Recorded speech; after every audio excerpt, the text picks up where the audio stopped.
Praise the lord. నేటి దిన వాగ్దానము. నాకు మొరపెట్టుము, నేను నీకు ఉత్తరమిచ్చేదను. నీవు గ్రహింపాలని గొప్ప సంగతులను, గూఢమైన సంగతులను నీకు తెలియచేతును. ఇర్మియా 33:3. మోషేకు పెద్ద చిక్కే వచ్చి పడింది. 30 లక్షల మందిని ఐగుప్తు నుండి తీసుకెళ్లాలని ఆజ్ఞ వచ్చింది. ఇంతమందిలో తప్పనిసరిగా కుంటివాళ్ళు, అంగహీనులు, గ్రుడ్డివాళ్ళు, పక్షవాతం గలవారు ఉంటారు. వీరిని తీసుకెళ్లేందుకు అంబులెన్సులు కానీ మరి ఏ ఇతర సదుపాయాలు కానీ అక్కడ లేవు. అటువంటప్పుడు వారి గతేంటి?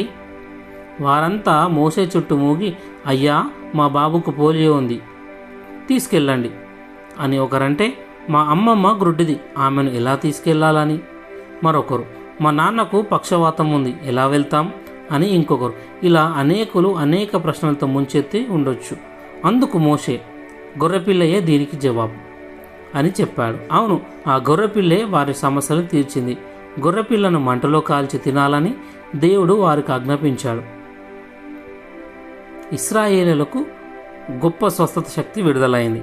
ఇశ్రాయేలు ప్రజలు ఐగుప్తు నుండి బయటికి వచ్చేటప్పుడు ఏ ఒక్కరు బలహీనులుగా కానీ వ్యాధిగ్రస్తులుగా కానీ లేరని బైబిల్ చెప్తుంది. అయితే ఇప్పుడు మన సమస్యలకు దేవుని గొర్రెపిల్ల జవాబుగా ఉంటున్నాడా?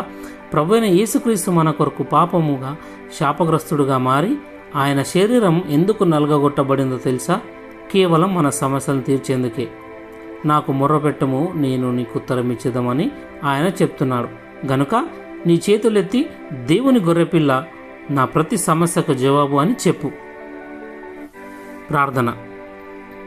యేసు ప్రభువా, నన్ను నీతిమంతునిగా చేసినందుకు, నీవు నా కొరకు పాపంగా చేయబడినందుకు వందనములు. నాకు స్వస్థతనిచ్చేందుకు, నా శరీరం నలుగొట్టబడినందుకు వందనములు. అబ్రహాము పొందిన ఆశీర్వాదాలను నేను కూడా పొందుటకై నా కొరకు శాపంగా మారినందుకు వందనములు. నేను ధనవంతుడునగుటకు, నీవు పేదవాడు అయినందుకు వందనములు. కేవలం మీరే నా సమస్యలకు జవాబు కనుక నీకు వందనములు. యేసయ్య నామంలో ప్రార్థిస్తున్న తండ్రి, ఆమేన్.